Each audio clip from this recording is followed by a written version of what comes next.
Hello friends, welcome to my channel KM Software. Today I will show you how can fix this item is not available in your country on Google Play Store. So friends, let's start the video. First of all, go to your mobile setting and click on apps.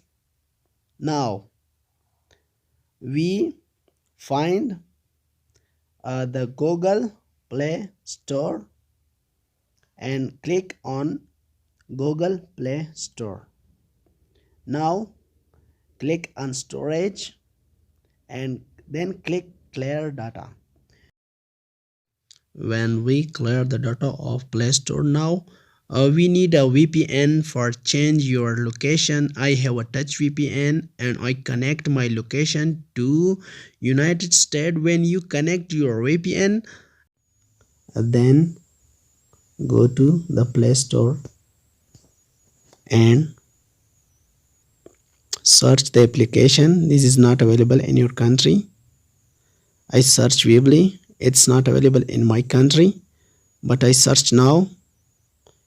You can see friends, this is installed right now. Thanks for